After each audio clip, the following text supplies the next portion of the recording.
Shalom, Shalom, shalom, shalom. puji Tuhan.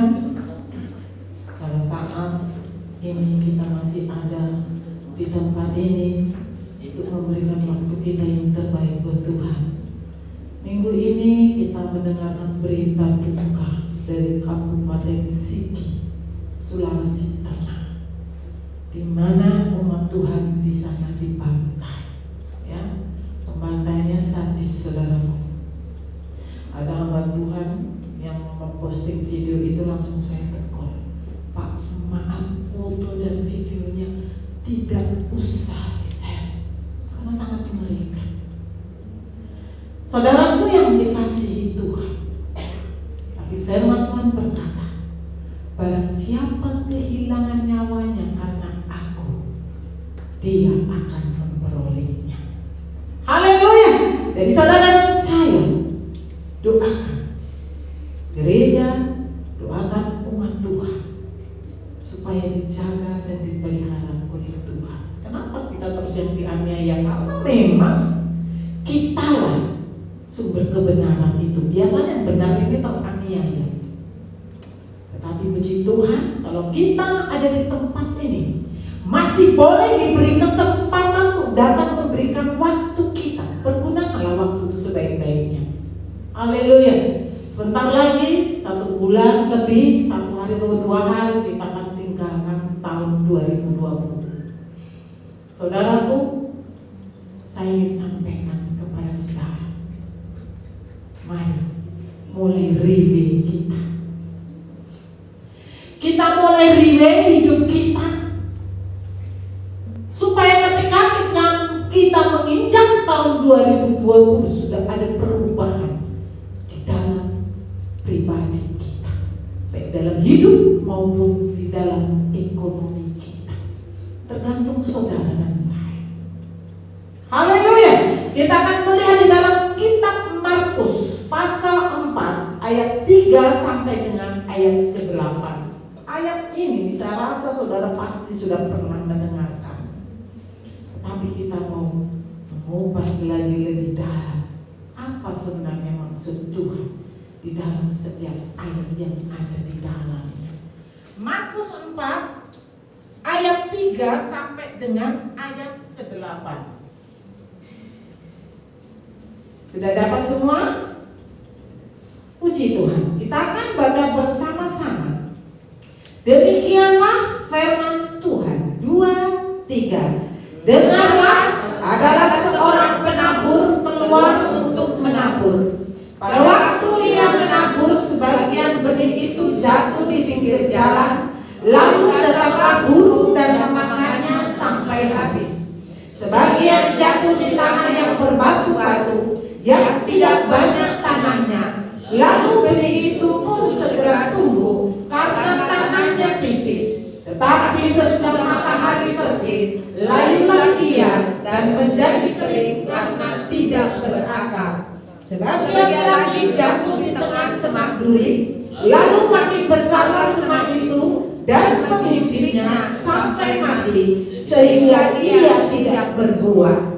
Dan sebagian jatuh di tanah yang baik, ia tumbuh dengan suburnya dan berbuah. Hasilnya ada yang 30 kali lipat, ada yang 60 kali lipat, ada yang 100 kali lipat. Haleluya.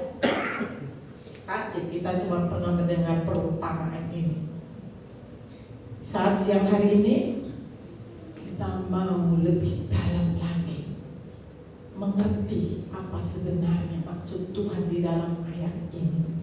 Saudaraku yang dikasihi Tuhan, saya pernah bertanya kepada Tuhan, Tuhan, kenapa manusia ini kau ciptakan dari segumpal tanah? Ya kan banyak orang gak berpikir kan, berpikirnya memang Tuhan menciptakan manusia dari segumpal tanah. Tapi saya bertanya, kenapa Tuhan Engkau menciptakan manusia ini dari segumpal tanah? Kok tidak dari emas aja supaya kami ini berharga? Atau mungkin dari baja supaya kita itu tahan dengan segala penyakit? Ya sekarang musim pancaroba, Jadi saudara dan saya harus tetap jaga kesehatan. Biasanya panas, flu, ya, batuk.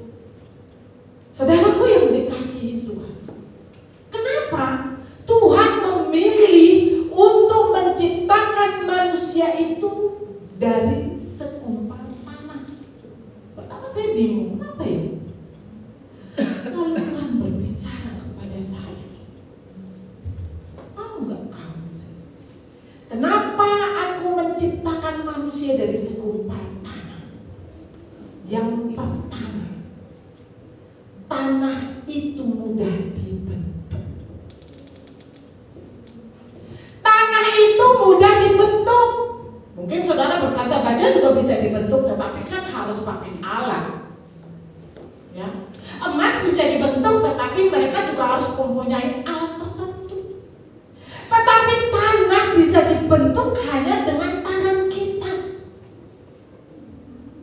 Medianya sangat lembek, teksturnya, sehingga mudah dibentuk oleh orang yang ingin membentuknya.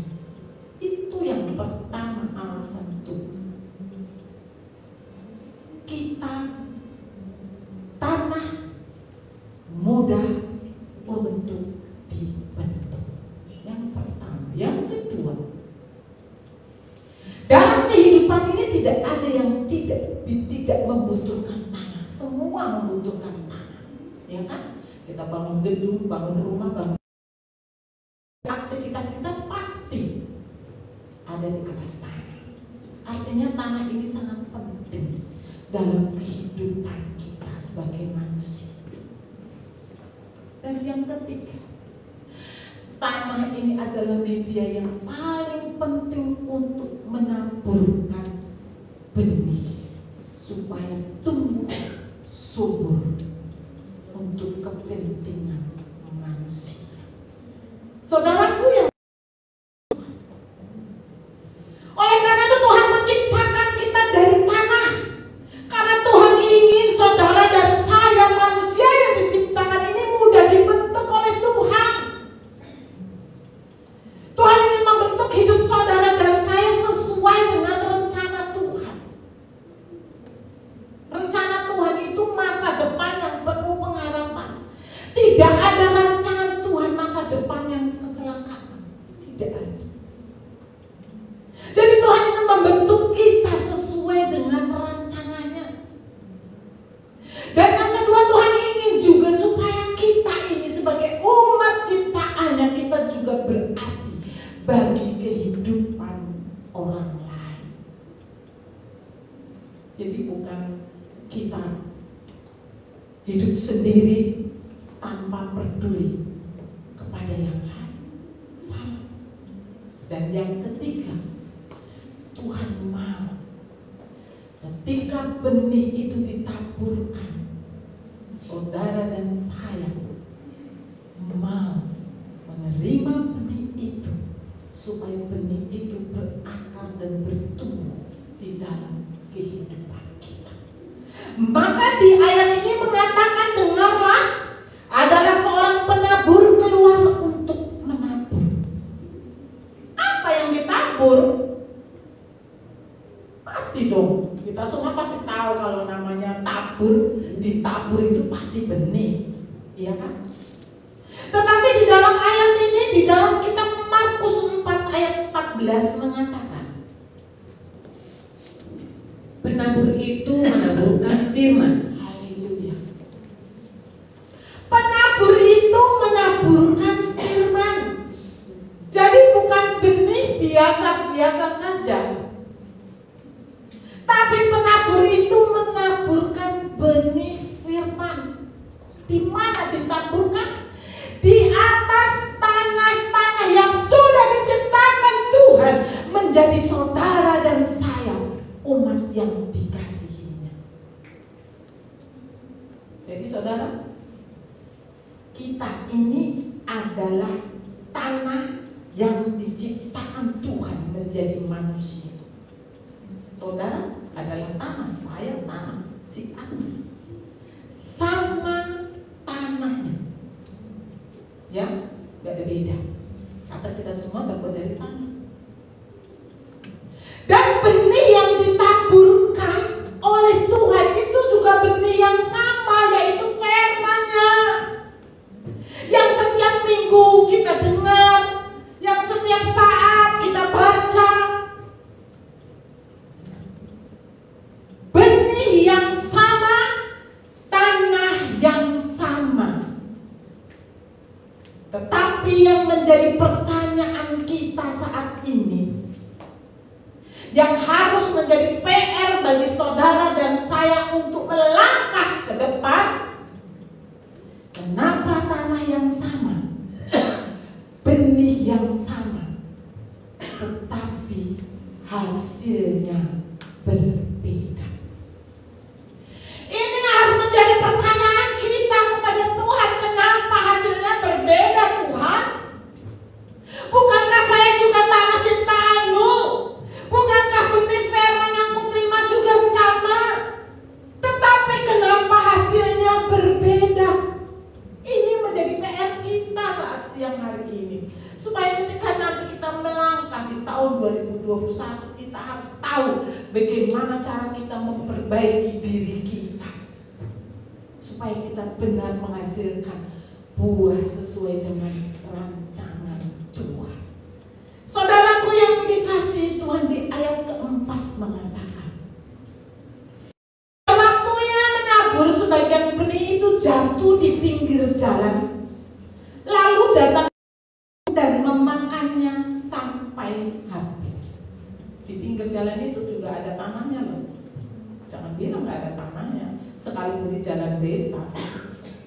Ya, di pinggir jalan itu juga ada tanahnya. Tetapi kenapa benih itu tidak bisa tumbuh? Karena apa? Karena tanah yang di pinggir jalan itu sudah terkontaminasi bahan-bahan yang lain untuk membuat jalan. Contohnya semen, batu kerikil, pasir, bahkan mungkin aspal. Mungkin kita bertanya, oh jalan di aspal, iya, tapi setiap hari kan berarti lalu lalang orang, jadi tidak memungkinkan benih itu tumbuh. Jadi ini adalah gambaran orang-orang yang terkontaminasi dengan lingkungannya yang mempengaruhi hidupnya, sehingga mereka tidak bisa mengambil sikap untuk mengasihi. Lingkungan itu berpengaruh dalam pengiringan saudara kepada Tuhan. Kita lihat di ayat 1 Korintus 15 ayat 33. Jangan pergaulan yang buruk merusakkan kebiasaan yang baik. Haleluya. Pergaulan buruk itu merusakkan kebiasaan yang baik. Kalau lingkungan kita tidak mendukung untuk beribadah, kita pasti malas beribadah. Itu pada umumnya. Dan karena itu saat siang hari ini, tergantung saudara, maukah engkau keluar dari lingkungan itu?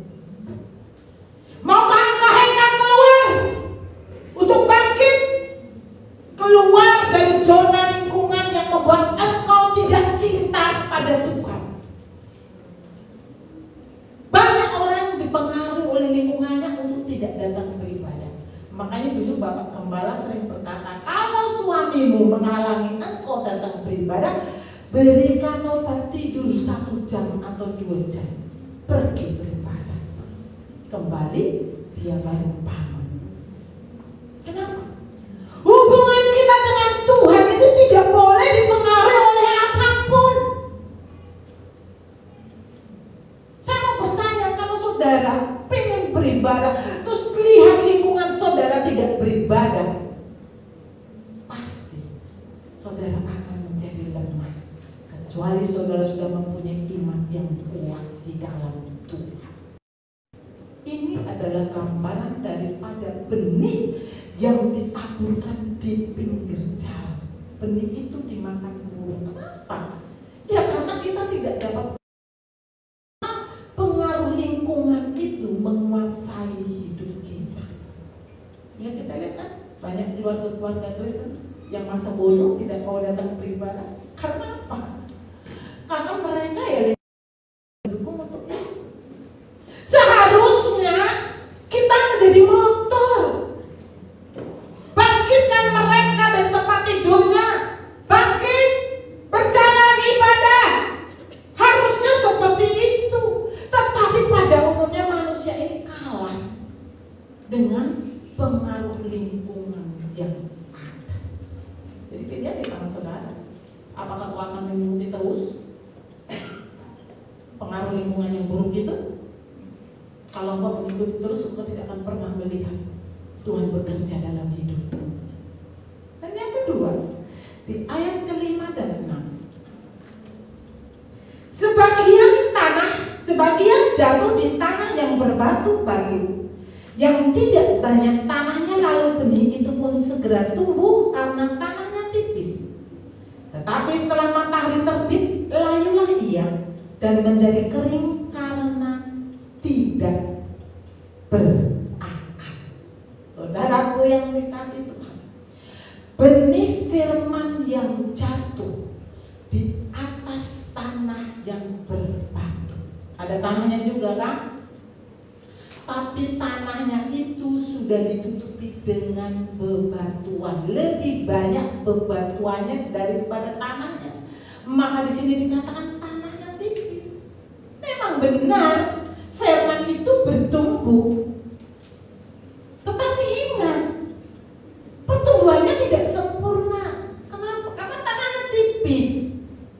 Kalau tanahnya tipis itu tidak mungkin benih itu bisa tumbuh. Dan tidak mungkin bisa berakar. Saudaraku, pada firman Tuhan yang terdapat di dalam Kolose 2 ayat 7a mengatakan, hendaklah kamu berakar di dalam Dia dan dibangun di atas Dia. Amin. Firman Tuhan berkata, hendaklah kamu berakar di dalam Dia dan dibangun di atas Dia. Kita ini harus berakar di dalam Tuhan supaya kita kuat, kita kokoh. Kalau kita tidak berakar, pasti ada masalah sedikit. Kita pasti tidak mungkin setia lagi.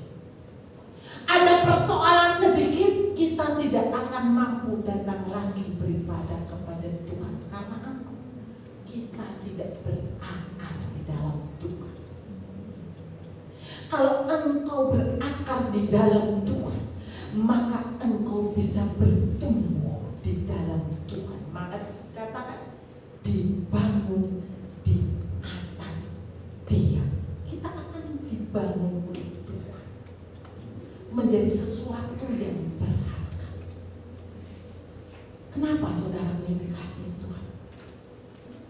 Tanah yang berbatu itu adalah menunjukkan kekerasan hati kita. Dan ingat, tanah yang berbatu itu bisa menumbuhkan benih itu, tapi hanya sementara. Kita lihat di dalam kitab Lukas 8 ayat 13. Yang jatuh di tanah yang berbatu-batu itu ialah orang yang setelah mendengar firman itu menerimanya dengan gembira, tetapi mereka itu tidak berakar. Mereka percaya sebentar saja dan dalam masa pencobaan mereka murtad. Haleluya. Ternyata mengikuti Tuhan itu gak gampang, Pak. Mereka menerima firman itu gembira. Waduh, Tuhanku luar biasa, Tuhanku ajaib. Tetapi ketika ada persoalan, ada tantangan, ada masalah dalam hidupnya, mereka mulai ciut, mereka mulai layu, dan akhirnya mati. Saudaraku yang dikasihi Tuhan, kekerasan hati kita yang sering membuat kita tidak bisa berakar di dalam Dia. Kita ini seringkali dikuasai dengan kekerasan hati kita, dikuasai dengan pikiran kita bahwa apa yang kita pikirkan itu selalu benar. Padahal yang benar sama kita belum tentu benar di mata Tuhan. Saudaraku, kita lihat di dalam kitab Zakaria 7 ayat 12 dan 13. Mereka membuat hati mereka keras seperti batu amril, supaya jangan mendengar pengajaran dan firman yang disampaikan Tuhan semesta alam melalui rohnya dengan perantaraan para nabi yang dahulu. Oleh sebab itu datang murka yang hebat daripada Tuhan. Seperti mereka tidak mendengarkan pada waktu dipanggil, demikianlah aku tidak mendengarkan pada waktu mereka memanggil firman Tuhan semesta alam. Haleluya. Kekerasan hati mereka seperti batu amril. Pasti kita tahu ya, apalagi bapak-bapak, batu amril itu yang biasanya buat ngamplas itu, kalau orang Jawa bilangnya itu amril. Itu sangat keras, saudara. Sulit untuk dihancurkan. Banyak orang Kristen yang seperti ini. Kekerasan hatinya menguasai dirinya, menguasai hidupnya, sehingga dianggap firman Tuhan itu tidak realistis. Firman Tuhan itu tidak logika, tidak masuk akal.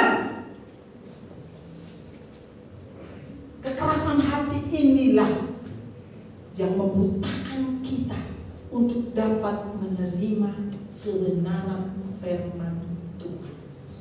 Saudaraku yang dikasihi Tuhan, tapi ingat satu hal yang ingin saya sampaikan. Sekeras apapun hatimu, firman Tuhan berkata, di sini dikatakan, ketika kita mengeraskan hati, kita tidak mau mendengarkan pengajaran dan firman Tuhan.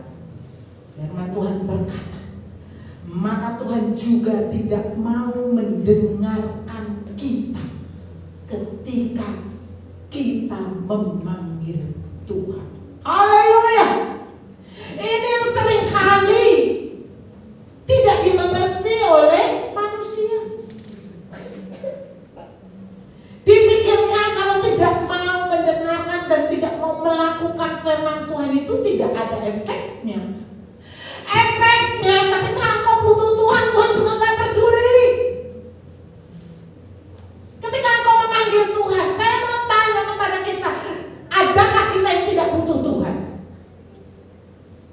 Pasti kita butuh Tuhan. Apalagi ketika kita dalam keadaan sakit, ya kan? Kita butuh tangan Tuhan kan menyembuhkan kita. Atau mungkin dalam persoalan ekonomi yang sangat berat, kita pasti membutuhkan Tuhan. Siapa yang menolong engkau? Saudaramu, temanmu, itu terbatas adanya. Oleh karena itu saat siang hari Tuhan mengingatkan kepada kita, kalau engkau mengeraskan hatimu, maka Tuhan juga sanggup membuat engkau tidak didengarkan ketika engkau memanggil Tuhan. Haleluya. Banyak orang Kristen memanggil Tuhan, Tuhan tolong saya, Tuhan sembuhkan saya. Tetapi dia memanggil Tuhan ketika hanya perlu saja, ketika dia hanya butuh. Adakah dia memanggil Tuhan ketika dia tidak butuh? Ketika dalam keadaan happy, ketika dalam keadaan banyak uang, ketika dalam keadaan sehat, adakah mereka memanggil Tuhan? Oleh karena itu saat siang hari Tuhan ingin mengingatkan kepada kita, buang segala kekerasan hatimu, supaya Tuhan bisa bekerja di dalam hidupmu. Tidak ada kata terlambat. Sering saya katakan, tidak ada kata terlambat. Engkau memperbaiki dirimu, supaya ketika engkau berdoa, Tuhan menolong dan menjawab engkau. Saya punya pergumulan beberapa minggu ini, saudaraku, dan saya nggak pernah sampaikan apa yang menjadi beban saya ke anak saya. Saya hanya sampaikan kepada Tuhan, Tuhan, Engkau tahu kebutuhanku sangat banyak. Engkaulah yang menjadi jawaban dari setiap apa yang menjadi kebutuhanku. Saudaraku, luar biasa bukan? Ternyata benar, boleh dijawab. Kenapa? Mungkin berkata iya, karena ibu abah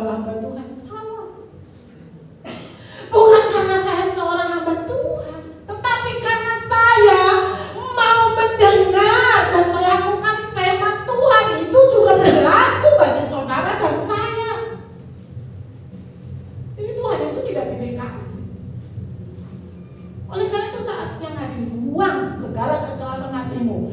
Masuk tahun 2021 sudah ada perubahan dalam hidupmu, supaya engkau menerima setiap apa yang menjadi janji Tuhan.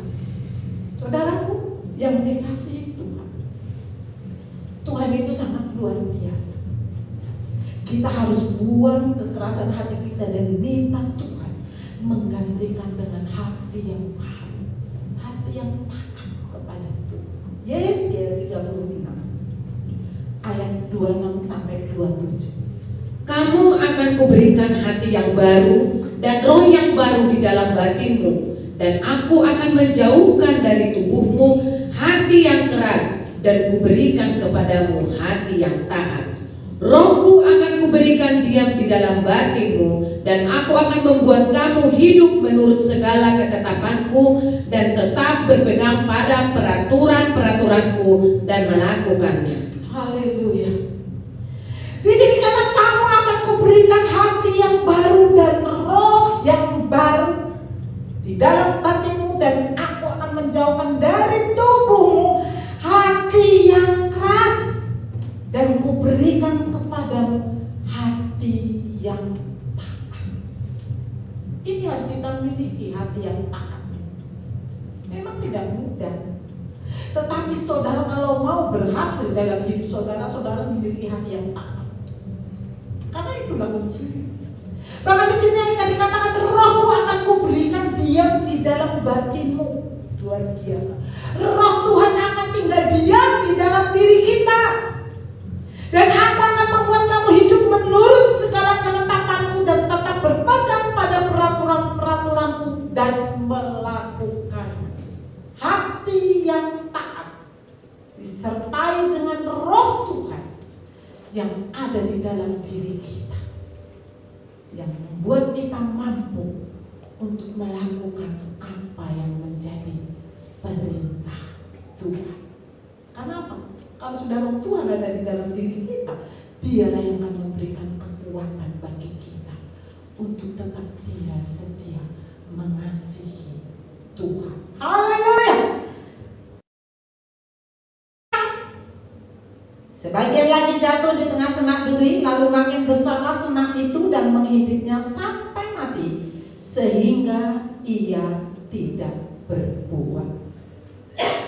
Saudaraku yang dikasihi Tuhan, ini adalah gambaran mereka yang mendengarkan firman Tuhan, tetapi kekhawatiran akan dunia ini lebih besar daripada percayanya kepada Tuhan.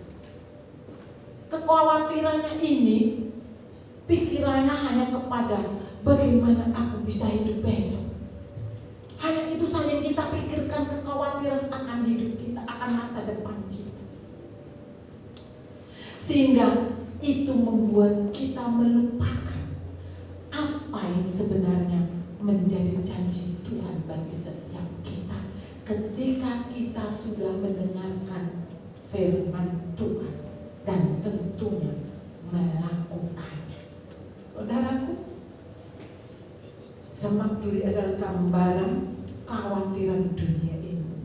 Ya kan? Sekarang kan dunia ini mengkhawatirkan keadaannya kan. Ya.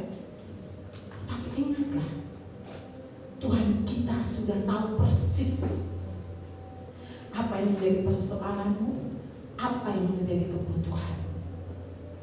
Jadi saudara tidak perlu khawatir berlebihan. Tidak ada manusia yang tidak khawatir.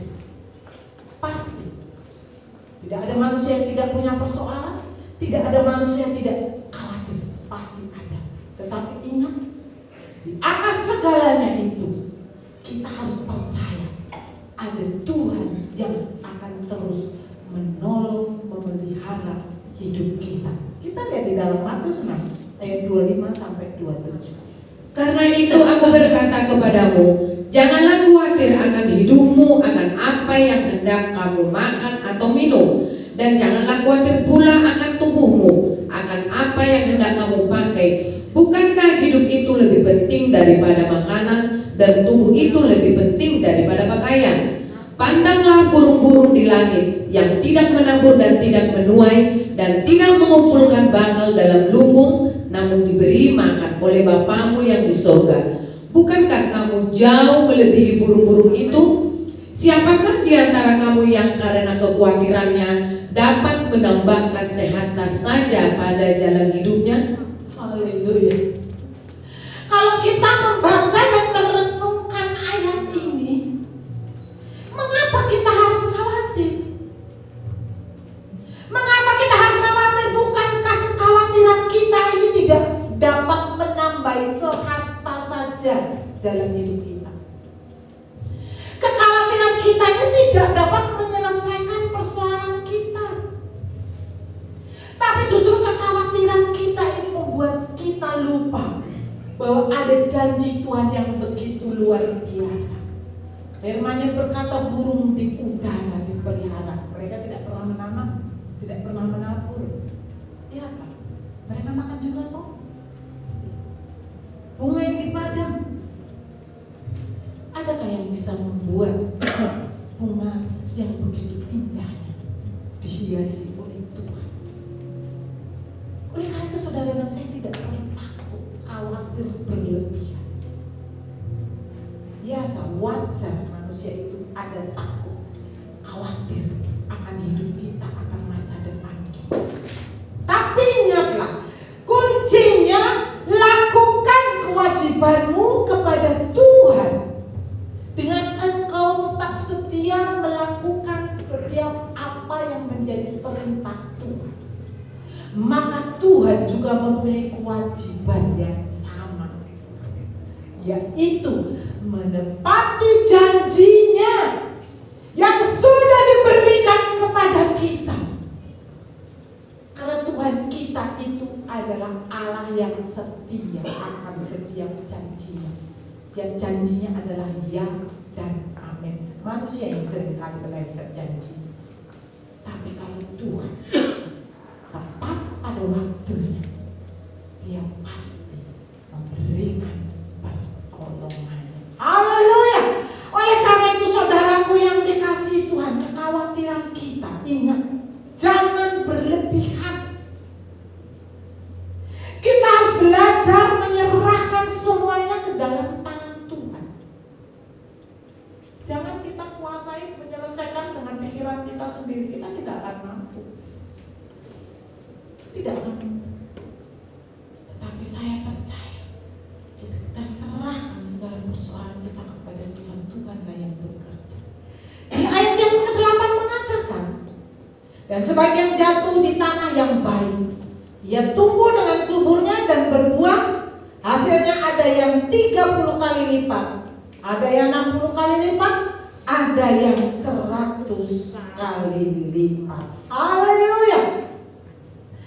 Jadi tanah yang baik inilah sebenarnya yang dirancang oleh Tuhan. Ketika Tuhan membentuk saudara dan saya, supaya tanah kita ini siap dibentuk oleh kebenaran firman-Nya, supaya kita berarti di dalam kehidupan ini, supaya setiap firman yang diterima setiap jam ibadah itu tertanam, berakar, bertumbuh di dalam diri kita.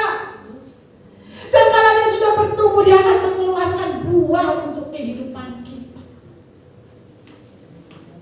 Mungkin saudara berkata, ya itu bisa bagi mereka yang tidak ada persoalan. Tidak ada manusia yang tidak punya persoalan. Tidak ada manusia yang tidak punya masalah. Tidak ada manusia yang hidup tanpa kekhawatiran. Tapi ingatlah, sekali lagi ingin saya sampaikan, kita harus belajar menyerahkan segala kekhawatiran kita ke dalam tangan Tuhan, menyerahkan hidup kita ke dalam tangan Tuhan. Izinkan Tuhan bertindak. Mazmur 37 ayat ke-5. Serahkanlah hidupmu kepada Tuhan dan percayalah kepadanya, dan Ia akan bertindak. Amin. Serahkan. Kalau kau tidak pernah menyerahkan, bagaimana Tuhan mau bertindak?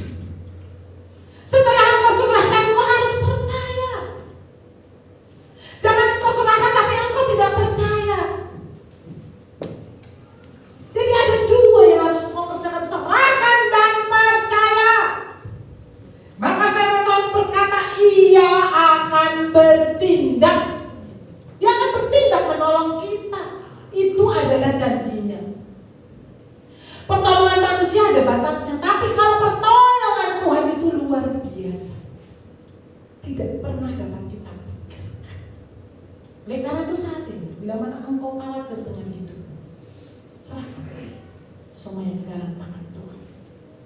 Aku tidak mampu lagi Tuhan menghadapi persoalan hidupku, persoalan ekonomi, persoalan rumah tanggaku. Ambil alih Tuhan, ambil alih persoalanku.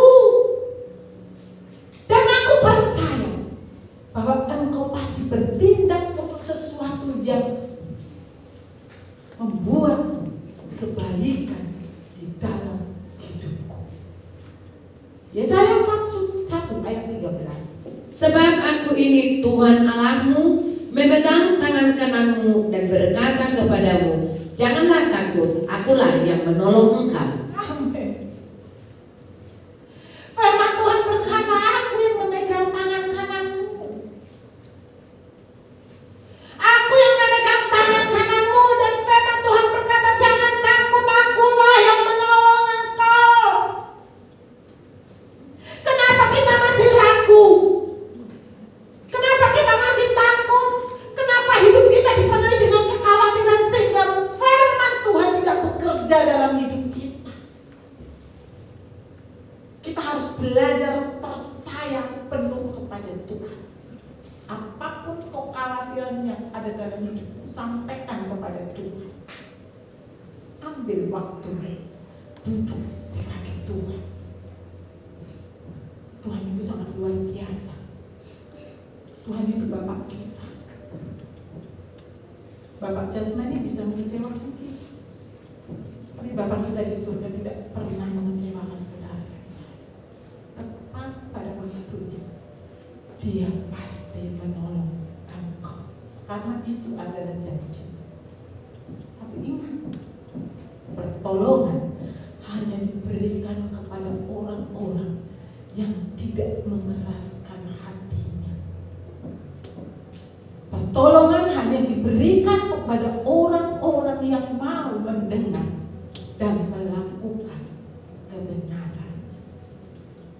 Maka lihatlah, tanah yang baik itu menghasilkan buah 30, 60, bahkan 100 kali lipat. Itu adalah janji Tuhan. Makanya banyak sekali orang-orang yang benar-benar serius bertuhan, hidupnya di itu bukan karena kekuatannya, bukan karena tapi karena Tuhan bekerja di dalam hidup. Firman Tuhan yang diterimanya itu berakar, bertumbuh dan berbuah di dalam hidup. Saat siang hari ini, saudara, saya pun juga benih firman yang disampaikan sama, yang saudara terima dan yang saya terima. Tapi ingatlah, sekali lagi, jangan sampai hasil kita berbeda. Kita harus mempunyai hasil yang sama, 30, 60 sampai 100 kali lipat. Kuncinya sekarang tergantung kita. Adakah benih firman itu pinggir jalan? Masihkah engkau terkontaminasi dengan lingkungan? Mereka tidak beribadah, kau tidak beribadah? Atau mungkin firman itu jatuh di hati yang keras. Buang kekerasan hatimu, karena itu yang menghalangi firman Tuhan bertumbuh dalam hidup. Kekhawatiran mengalahkan iman percayamu. Sekali lagi, burung diberikan, dia hias, apatah lagi saudara dan saya yang diciptakan untuk mengasihi Dia.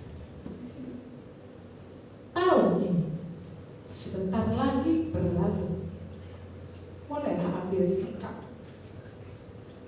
Aku mau jadi tanah yang baik. Aku mau menjadi tanah yang subur, Tuhan. Aku tidak mau dipengaruhi lingkungan yang tidak mengasihi Tuhan. Aku tidak mau mempunyai hati yang keras.